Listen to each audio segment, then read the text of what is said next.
JDU में सब बंधुआ मजदूर रह रहा है। लड़ाकू नेता था प्रभुनाथ सिंह, लड़ाकू नेता था नागमणि। जब से हम लोग छोड़ दिया, अब वो डिक्टेटर वाला भूमिका अदा कर रहे हैं। जयचंद्र और मिर्जाफर उस पार्टी में शामिल है। नीतीश कुमार का ये फैसला नहीं है।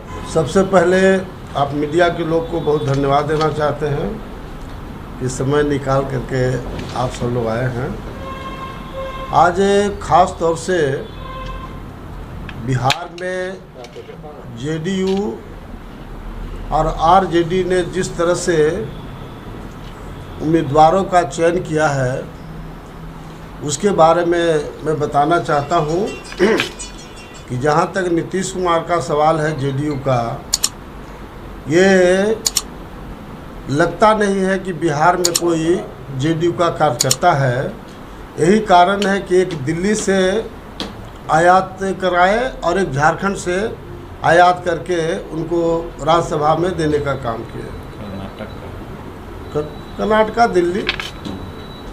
और उसी तरह से राजद ने जहां एक और काफ़ी ताली पीट करके इस बात को कहा कि M22 समीकरण बिहार में हमारा बरकरार रहा, तो सरफराज फयाज अहमद कोई मुसलमान के प्रतिनिधि नहीं थे, बल्कि पूंजीपति के रूप में उनको सिलेक्शन किया गया है। इसलिए राजद का कहना बिल्कुल गलत है कि M22 समीकरण के आधार पर राज्यसभा में दिया गया है। और मास मुसलमान जो बिहार के थे, सब लोग का सेंटिमेंट था। राजद के नेताओं से मिलकर के लोगों ने कहा कि शाहुद्दीन साहब की जो पत्नी है हिना साहेब, उनको राज्यसभा दिया जाए। लेकिन शुरू से ही 30 वर्षों से मुसलमान राजद को वोट देते रहा। सब दिन मुसलमानों को राजद ने नेगलेक्ट करने का काम किया। राबड़ी देवी जब मुख्यमंत्री थी, उस समय शाहुद्दीन साहब की हत्या कराने का प्रयास किया गया था उनके घर पर प्रतापपुर में। और जब उनका मौत हुआ तो पूरा लालू परिवार का खानदान वहाँ था, कोई मिट्टी भी देने नहीं गया।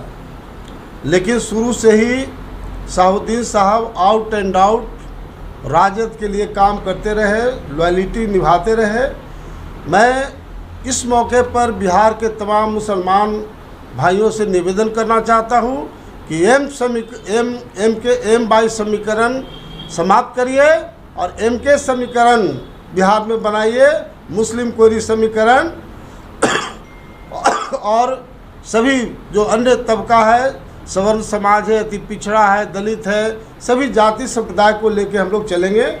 और जल्द हम समझते हैं जून महीना में हमने जो नई पार्टी बनाया है, नए सोच और नए मुद्दे के साथ, उसमें हम लोग जल्द बिहार में एक शानदार जानदार तरीके से पार्टी को लॉन्च करेंगे।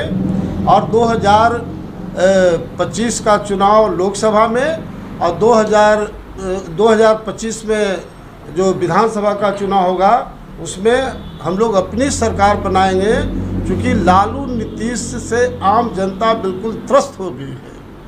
एक नया पैसा भी इन लोगों से आशा और उम्मीद नहीं है। तो मैं ख़ास तौर से नीतीश कुमार के बारे में कहना चाहता हूं कि नीतीश कुमार को पूरे बिहार की जनता पलटू राम तो बोलती ही है, गद्दार के रूप में भी बिहार की जनता उन्हें जानती है, क्योंकि सबके साथ गद्दारी करने का काम किया।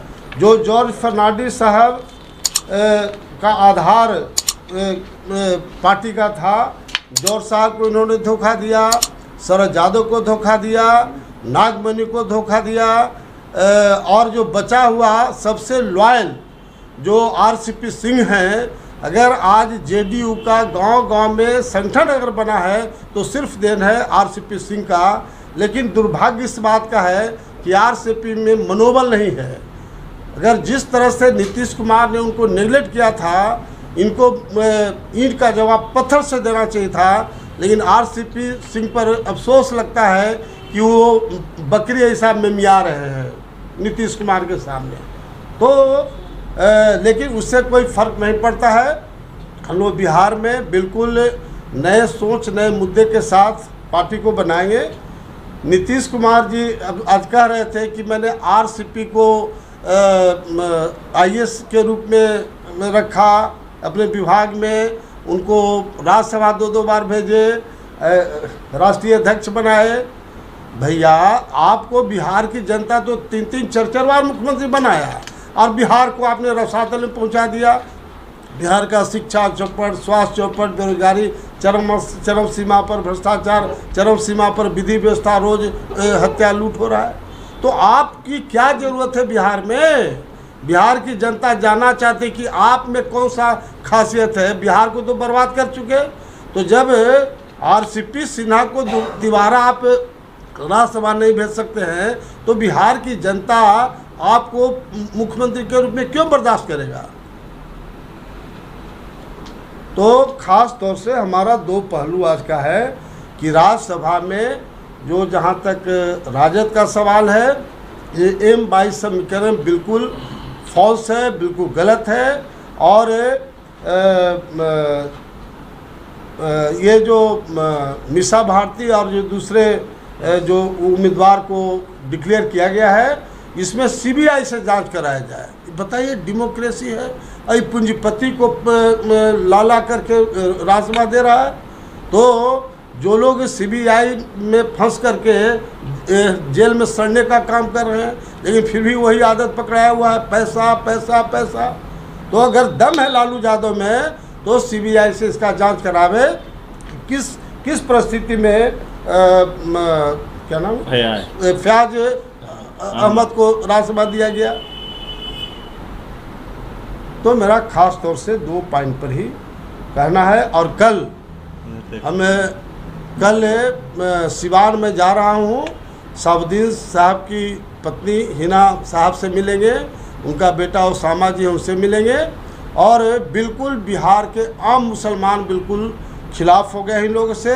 सीए एनआरसी का जो आंदोलन था, मुसलमानों का जिस्म का सवाल था, मुसलमानों के बल पर आरजेडी राजनीति करती है, लेकिन उसमें भी इन लोगों ने कहीं मुसलमानों को साथ नहीं दिया।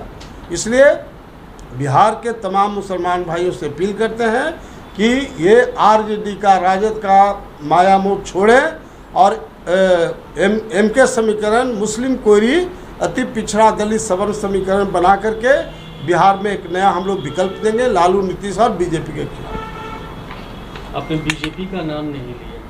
नहीं बोले, कटघरे में दोनों नहीं बोला कि बीजेपी के खिलाफ आरजेडी, जेडीयू और बीजेपी के खिलाफ नया विकल्प देंगे, ये मैंने कहा। तो एमके समीकरण बनाने जा रहे हैं मुस्लिम कोयरी समीकरण के साथ साथ अति पिछड़ा दलित अल्पसंख्यक ये सवर्ण तमाम जाति संप्रदाय को लेकर के हम लोग नया समीकरण बनाए। अच्छा, आरसीपी सिंह के बारे में आपने जो कहा कि उनको नेगलेक्ट किया गया, क्या लगता है कि जेडीयू पार्टी में एक बार टूट बनने की संभावना बन रही है क्या? देखिए, बात है कि ये जेडीयू में सब बंधुआ मजदूर रह रहा है। लड़ाकू नेता था प्रभुनाथ सिंह, लड़ाकू नेता था नागमणि, जब से हम लोग छोड़ दिया अब वो डिक्टेटर वाला भूमिका अदा कर रहे हैं। जयचंद्र और मिर्जाफर उस पार्टी में शामिल है। नीतीश कुमार का ये फैसला नहीं है। आप देखें कि लिफाफा लेकर के और राष्ट्रीय अध्यक्ष पहुंचता है। अब बताओ, ईरू महतो खीरू महतो कौन है भाई? कहाँ आरसीपी सिन्हा, आकाश और पताल का अंतर दोनों में है। लेकिन ये नीतीश कुमार शो करना चाहते हैं कि हम सबसे बड़ा डिक्टेटर है। तो भैया, डेमोक्रेसी में डिक्टेटरशिप नहीं चलता है। और अब नागमणि से इनको भेंट ठीक से हो जाएगा। ये जून महीना में हमारी पार्टी का रजिस्ट्रेशन हो जाएगा। उसके बाद नीतीश कुमार, लालू जी और बीजेपी को औकात तो बताएंगे कि कितना का 30 साल में तीनों ने मिलकर के बिहार को बर्बाद कर दिया। शिक्षा चौपट, स्वास्थ्य चौपट, बेरोजगारी चरम सीमा पर, भ्रष्टाचार चरम सीमा पर। और विधि व्यवस्था को देखी रहे, रोज हत्या के अलावा कुछ नहीं है। क्यों बिहार की जनता ऐसे लोग को टॉलरेट करेगी? अच्छा, मीसा भारती को टिकट दिया गया, फयाज अहमद को टिकट दिया गया आरजेडी की तरफ से। क्या लगता है कि सीबीआई इंक्वायरी चल रही है मीसा भारती पर, तो क्या आरजेडी में और कोई नेता नहीं थे जो इनको दिया? भाई सीबीआई से इंक्वायरी हो रहा है, उसके नेता जेल में सड़ रहे हैं, और फिर भी पूंजीपति को टिकट देने का क्या औचित्य है? हम तो बोले कि लालू जी में दम है, आरजेडी में दम है, तो सीबीआई से जांच करावे कि राज्यसभा में कौन सा भूत खेल हुआ। बताइए, पूरे बिहार के मुसलमानों का सेंटिमेंट था आपका साउद्दीन साहब की वाइफ हिना साहब के लिए। सारे मुसलमान डेलीगेशन जा के मिले, और फिर भी पूंजीपति को टिकट देना, ये कहना कि M22 समीकरण चल रहा है, इतना बिहार और देश का मुसलमान बेवकूफ़ नहीं है। यहाँ के लोग तो यहाँ का न्यूज़ सुनता है, मुसलमान BBC न्यूज़ सुनता है, इसलिए गलतफहमी के शिकार जो इन लोग हो गए हैं, वो गलतफहमी जल्दी निकलने वाला है इन लोगों का।